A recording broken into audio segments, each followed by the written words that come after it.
बच्चों, पिछले वीडियो में हमने टोपी कहानी का भाग पढ़ा। आगे का भाग हम इस वीडियो में पढ़ेंगे। तो शुरू करते हैं। दुनिया बेचारा बूढ़ा था। जाड़े का मौसम था। जाड़ा मतलब ठंड।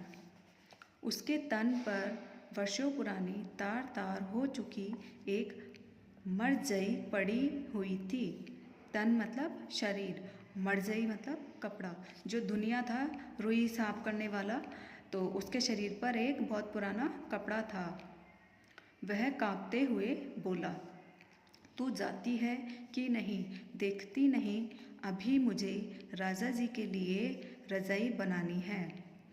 यह तो यहाँ का राजा ऐसा है जो चाम का दाम चलाता है। चाम का दाम चलाना मतलब हुक्म चलाना। ऊपर से तू आ गई फोकट की रुई धुनवाने। फोकट मतलब फ्री में।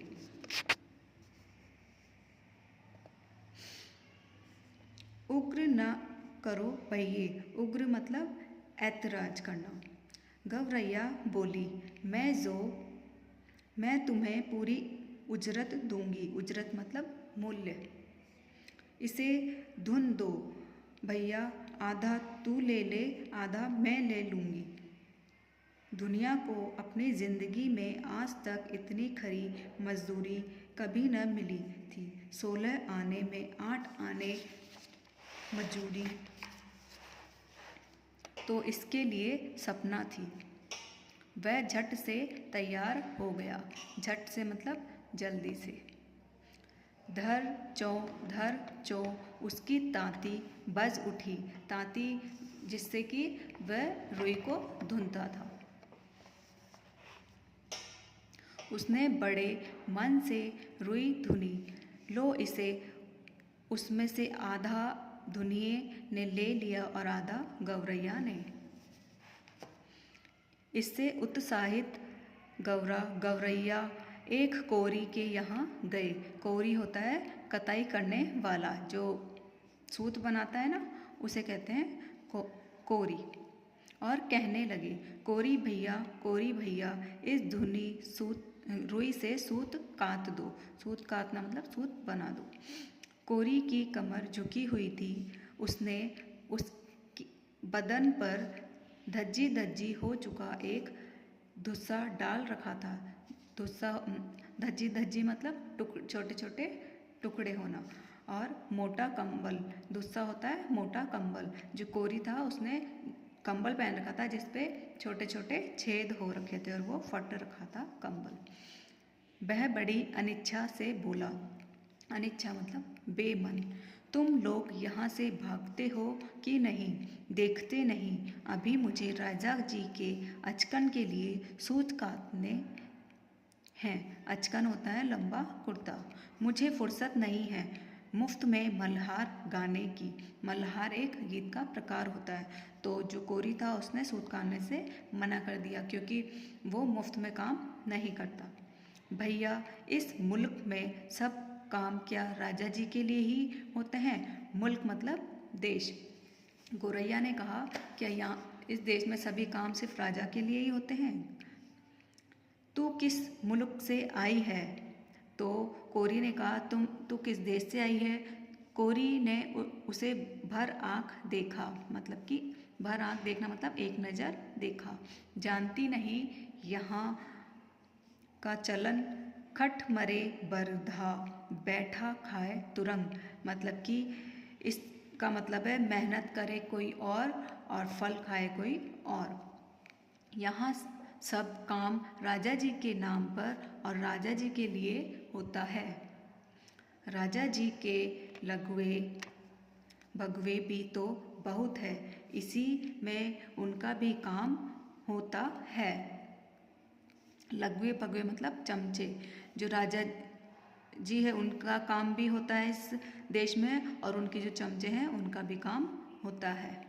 मुकरो मत भैया। मुकरना मतलब किसी काम बात से मुकर जाना। हम तुम्हें माकूल मुआवजा देंगे। माकूल मतलब उचित मूल्य। गवरैया बोल पड़ी, इसे काट दो। आधा तुम ले लो, आधा मैं ले लूँगी। कोरी भी तैयार हो गया। इतनी वाजिब मजूरी पर काम न करना मूर्खता है। वाजिब मतलब उचित। तन तन करके उसकी तकली चरखी ताता थैया करने लगी। ताता थैया करना मतलब नाचना। काफ़ी महीन और लच्छेदार सूत कात दिए उसने। कदम कदम पर मिलते कामगारों के सहयोग ने गौरैया को आगे बढ़ने पर उकसा दिया। इसके बाद वे दोनों एक बुनकर के पास गए और इसरार करने लगे। इसरार करना मतलब आग्रह करना। तो पहले वह कोरी के पास थे, उसके बाद से उन्होंने सूत बनवाया और उसके बाद में बुनकर के पास गए। बुनकर होता है जो कपड़ा बुनने का काम करता है। बुनकर भैया इस कते सूत से कपड़ा बुन दो। बुनकर इन्हें अगवग होकर देखने लगा। हटते हो कि नहीं यहाँ से? देखते नहीं, अभी मुझे राजा जी के लिए बागा बुनना है। अभी थोड़ी देर बाद ही राजा जी के कारिंदे हाजिर हो जाएंगे। कारिंदे होते हैं कर वसूल करने वाले। साव करे भाव तो चाव करे चाकर। इतना कहकर बुनकर अपने काम में मशगूल हो गया। मशगूल होना मतलब व्यस्त होना।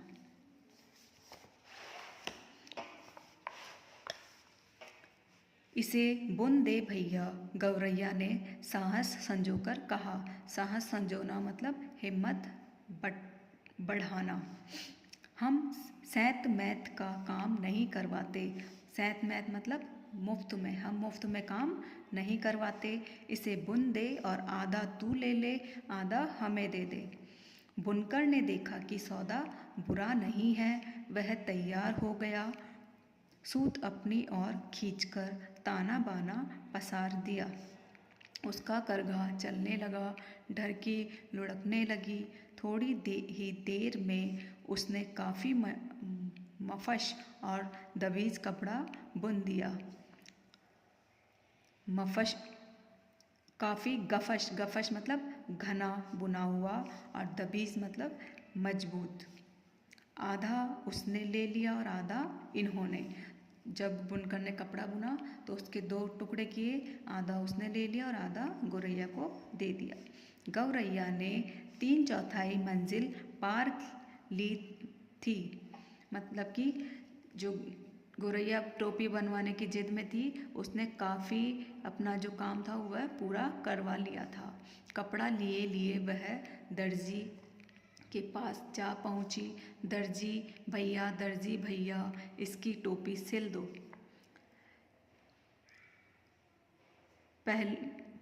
सबसे पहले चिड़िया दुनिया के पास गई, फिर कोरी के पास गई, फिर बुनकर के पास गई और अब चिड़िया पहुंची है दर्जी के पास। खिसकती हो कि नहीं यहाँ से? खिसकना मतलब जाना।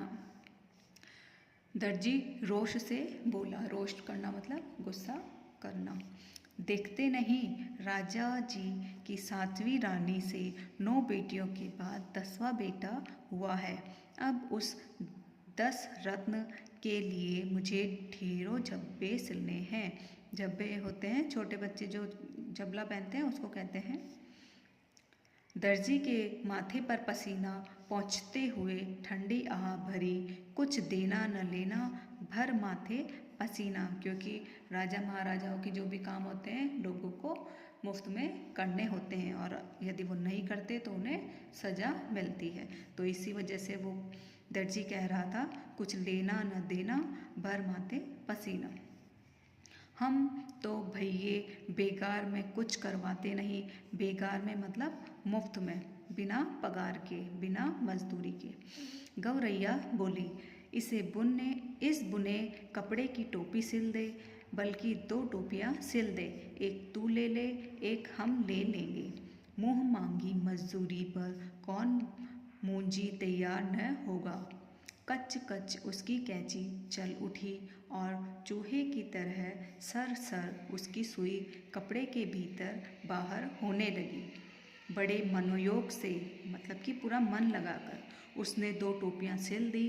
खुश होकर दर्जी ने अपनी ओर से एक टोपी पर 4 फुदने भी जड़ दिए। फुदने मतलब ऊन के छोटे छोटे बने हुए फूल। फुदने वाली टोपी पहनकर तो गौरैया जैसे आपे में न रही, मतलब कि बहुत खुश हो गई वो। 1.5 टांगों पर ही लगी नाचने, फुदक फुदक कर लगी गौरा को दिखाने। देख मेरी टोपी सबसे निराली, 5 फुदने वाली। जो उसकी जो टोपी पर उसने दर्जी ने फुदने लगाए थे वो 5 लगाए थे। वाकई तो तू रानी लग रही है, गौरे को भी आखिरकार कहना पड़ा। रानी नहीं राजा कहो, मेरे राजा। गौरैया ऊंचा उड़ने लगी। अब कौन राजा मेरा मुकाबला करेगा।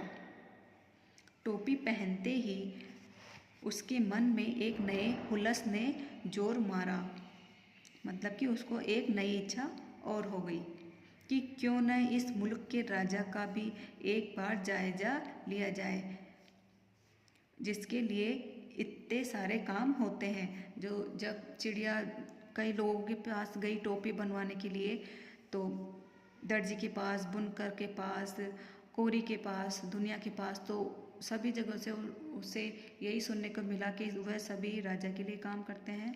तो उसके मन में भी इच्छा हो गई कि वह भी राजा से जाके मिले कि वहाँ कैसे क्या होता है।